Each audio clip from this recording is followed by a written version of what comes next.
Alhamdulillah, salatu wassalamu ala Rasulillah. Allahumma ja'alna mimman yastami'una al-qawla fayattabi'una ahsanah.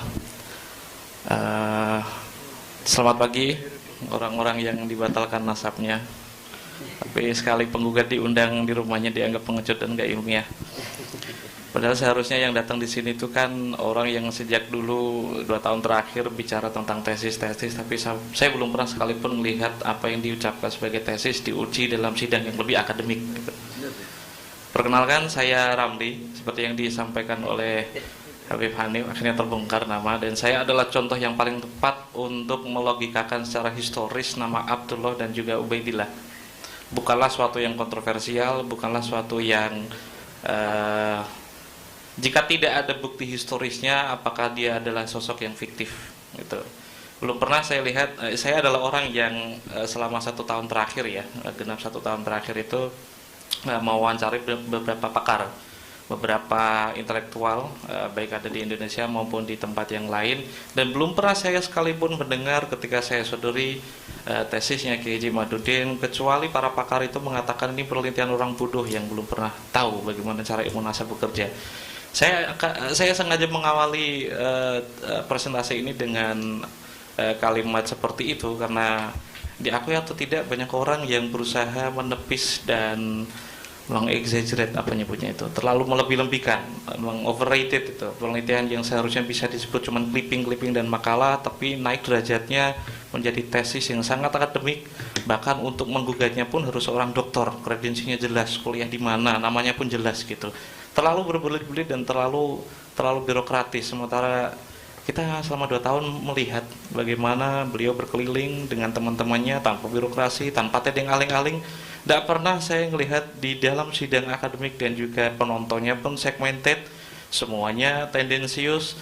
Tapi ya sayangnya beliau tidak hadir di sini untuk melihat apakah beliau serius tentang keseriusannya dengan ilmu pengetahuan, apakah beliau berani untuk bicara secara adil di depan orang yang berilmu. Ada Habib Hanif, ada yang sering disebut berkali-kali oleh Mas Sugeng yaitu Aventador, namanya Muhammad Asegaf Mas Sugeng.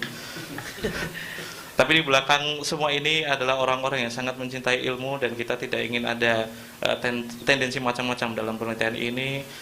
Saya berusaha ini jadi klimaks dari cekcok 2 tahun terakhir karena melelahkan. Terlalu banyak framing, terlalu banyak insinuasi, terlalu banyak aku nyebutnya terlalu fasis gitu. Melihat yang dilebih-lebihkan sebagai tesis itu ternyata nggak lebih dari sekadar clipping dan juga makalah. Akhirnya ada temennya yang berusaha untuk menutupi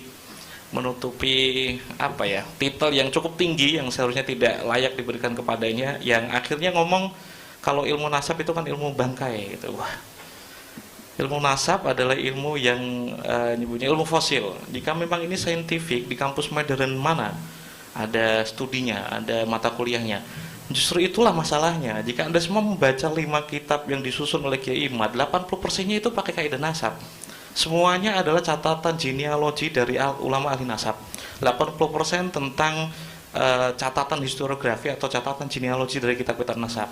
10%-nya dia memakai sentuhan dikit-dikit tentang studi kritik historis.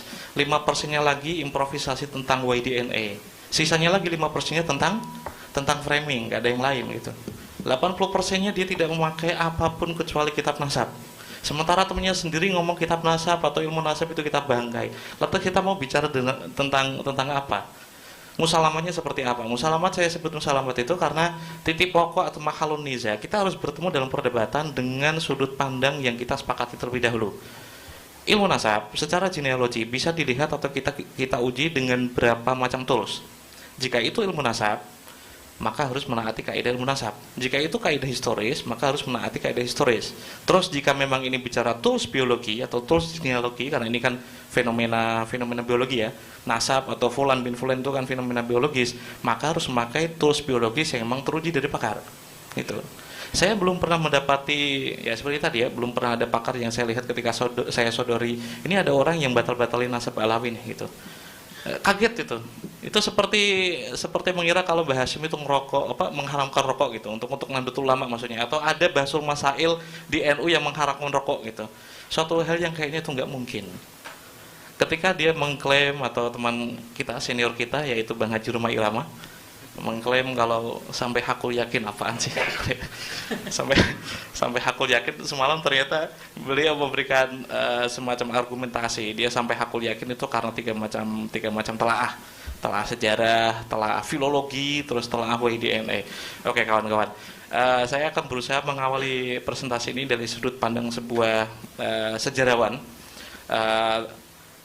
Ilmu sejarah itu tidak 100% bicara tentang kebenaran dokumen. Kita bicara tentang bukti historisnya. Bukti ada banyak, termasuk oral history atau mulut ke mulut, riwayat ke riwayat. Itulah kenapa semua kajian historis itu tidak sepicik para penggugat Ba'alawi yang mendudukkan kebenaran historis hanya berdasarkan kebenaran dokumen.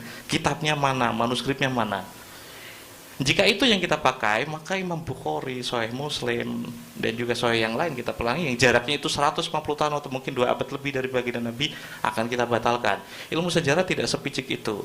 Jika itu yang kita pakai, maka kita akan berpikir secara bengkok, semua cerita di masa lalu akan tidak berguna dan tidak ada artinya. Nah, itulah yang disebut dengan kritik historis, dan begitulah cara kerja seorang sejarawan. Nah, hingga akhirnya saya mendapati banyak orang yang selalu mengajukan pertanyaan-pertanyaan tesis. Satu-satunya yang ilmiah dari kritiknya Kiai Imad tentang nasab genealogi Ba'alawi adalah di mana sumber atau bukti material dari Syuro Stifadoh. Menurut dia terputus 550 tahun terhitung dari Imam Ubaidillah hingga 895 dari penulis Al-Barqah Al-Musyiqah, Sayyid Ali bin Abi Bakar As-Sakran. Nah, hitungan itu pun sudah pernah saya jawab ketika menghadirkan satu naskah tunggal yang berjudul Jurus Syafaf yang ditulis tahun 820, sudah menulis nama Ubaidillah. Kitab itu ditulis ketika Sayyid Ali bin Abi Bakar As-Sakran baru berumur 2 tahun. Itu tidak pernah dijawab secara metodologis, secara filologis. Yang selalu bicara filologis pun mengatakan bahwa Wazir itu sadah, keturunan dari Sayyidina Hasan bin Ali. Orang-orang seperti ini mau bicara tentang filologi. Orang-orang seperti ini dipercaya sebagai pakar filolog. Orang seperti ini dipercaya sebagai pakar sejarah. Dan telaahnya yang maktang. Bang Roma katanya pakai manuskrip. Manuskrip apa coba?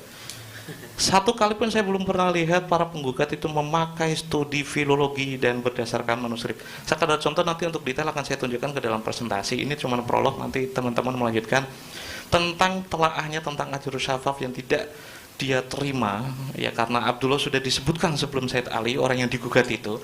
Belum pernah saya lihat sekalipun dia meminta maaf karena menuduh Sayyid Ali, penulis kitab itu, sebagai pencangkok nasab. Padahal ketika beliau baru berumur 2 tahun, berarti kan masih menyusui.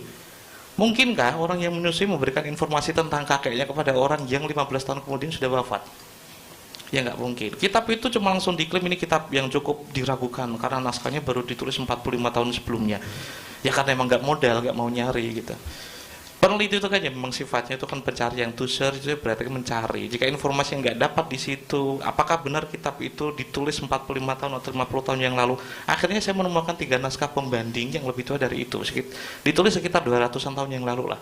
Jauh sebelum ada geger nasab, jauh sebelum ada mungkin semasa dengan Imam Murtado Az-Zabidi di Yaman sudah ada manuskripnya, dan ada intelektual yang sudah mengutip beberapa kali kitab itu dan menyebutkan Ubaidillah di sana.